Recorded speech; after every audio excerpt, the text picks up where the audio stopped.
the end of slavery, the end of Jim Crow.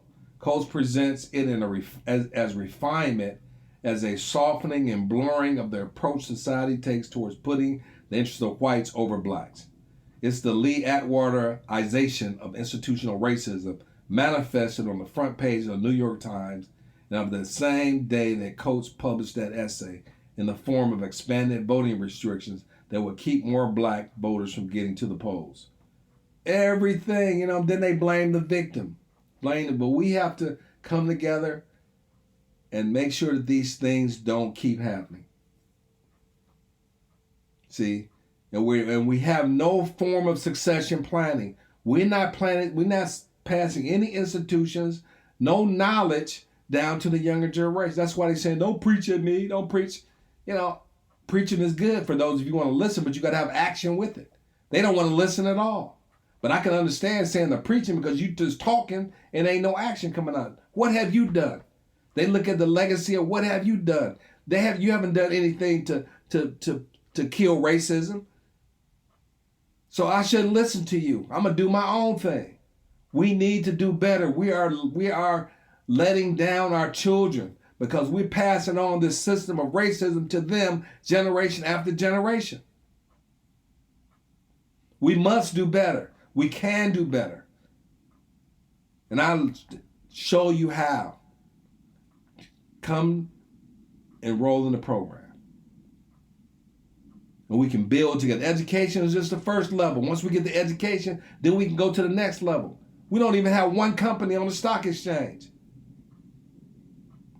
If that, maybe one. That's total dysfunction. That's criminal. We allowing them to oppress us generation after generation. What's up with that?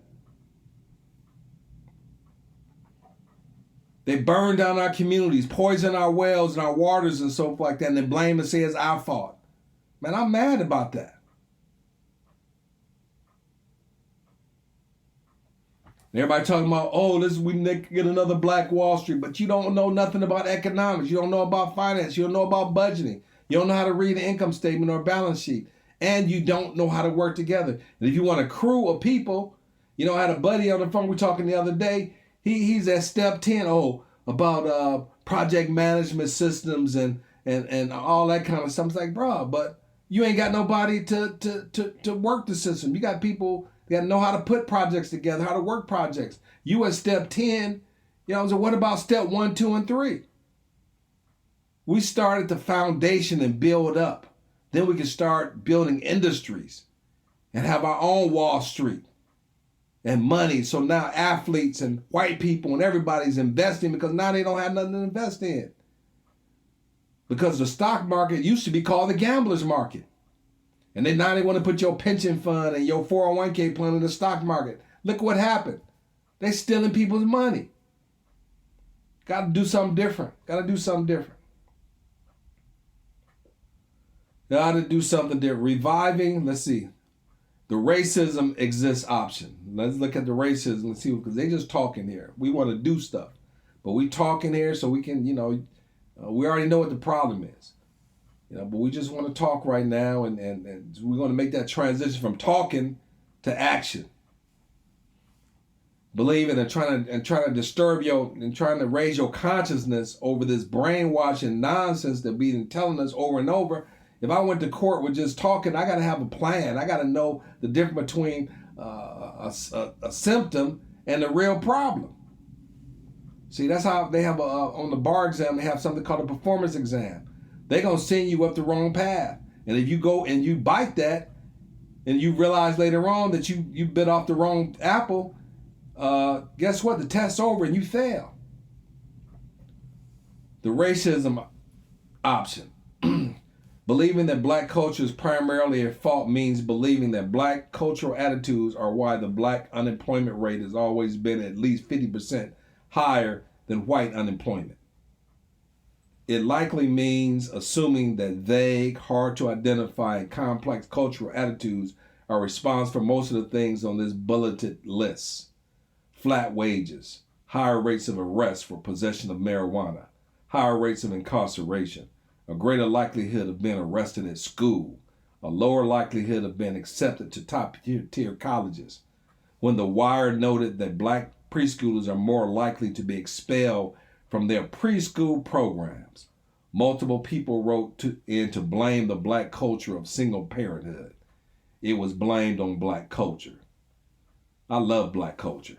You know what I'm saying? But we got to get up, but we got to raise the bar within our own communities and start making some economic progress and move from the bottom of the social economic ladder to the top. See? And then we have other cultures that's at the top because we're giving them all our money. Because, we think they don't like us and we spend money with them.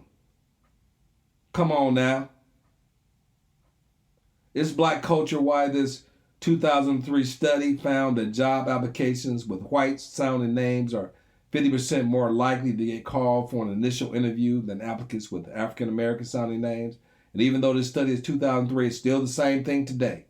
You know, you look at the Urban League, Google it. They have a study every year, what they call it, the report on Black America. And all they doing is saying what they need to do and stuff like that and things that need to be, they don't have an action plan. And even our black caucus in Congress and stuff, they ain't got no action plan for a black America. They just talking.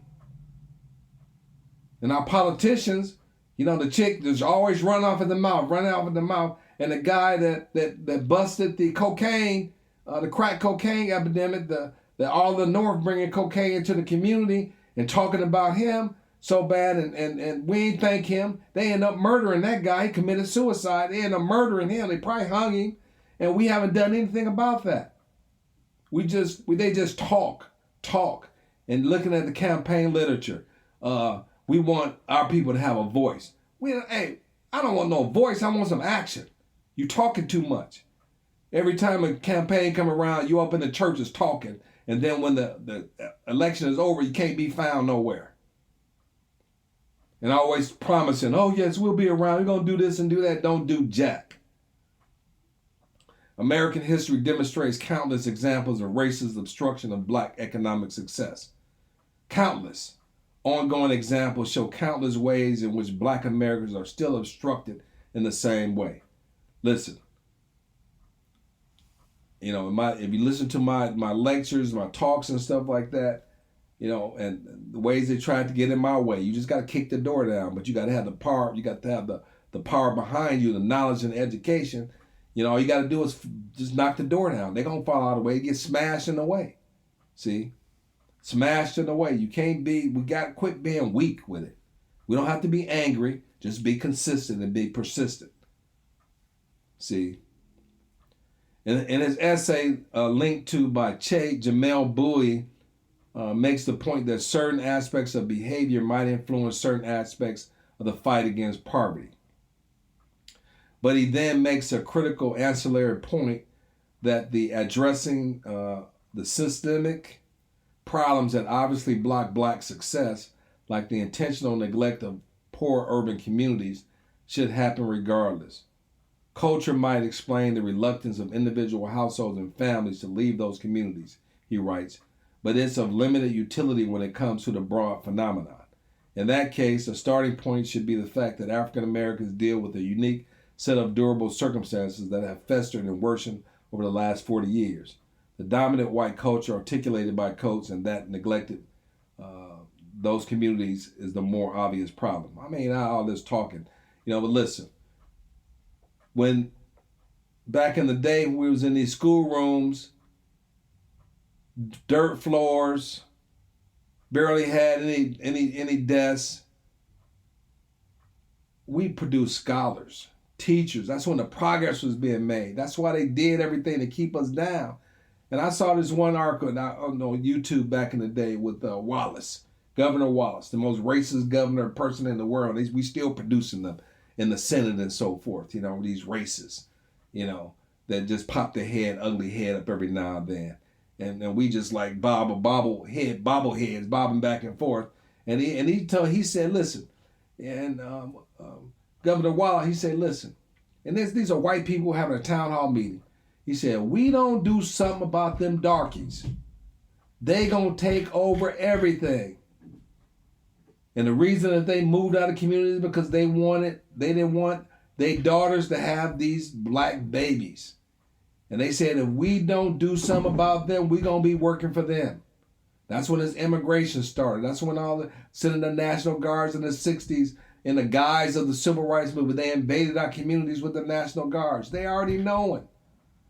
And then black people, instead of becoming stronger in your own community, you running out to other communities, trying to be like somebody else.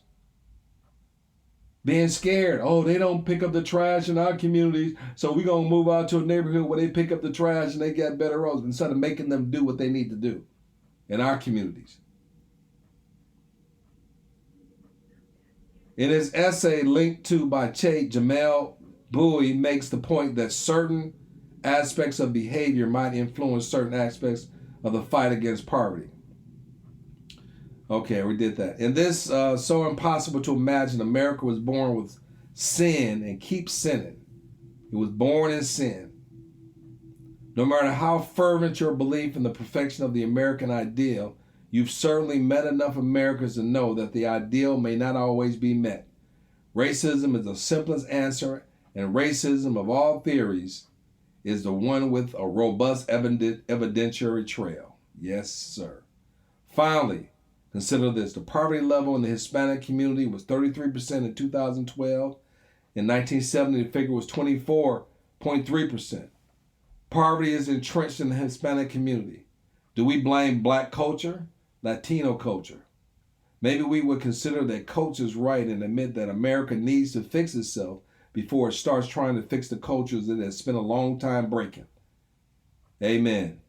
But listen, that's just talking. But we got to do something about it. We know the problem, but we got to fix it. And it starts with us. It starts with us. It ain't no blame game. It's a fix game. And as we're fixing this, we can create $1 billion educational community.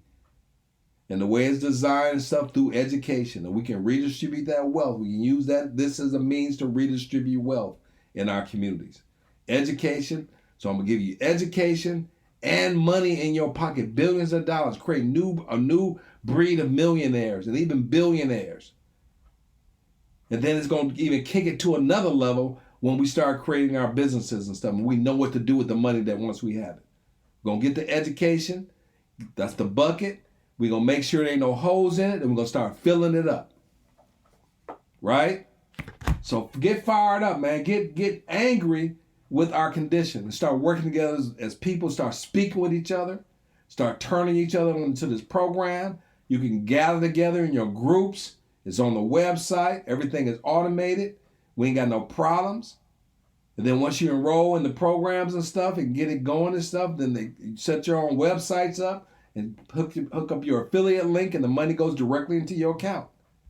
So a lot of that untrustworthy stuff, we're going to break his back. We can work together. We have to work together.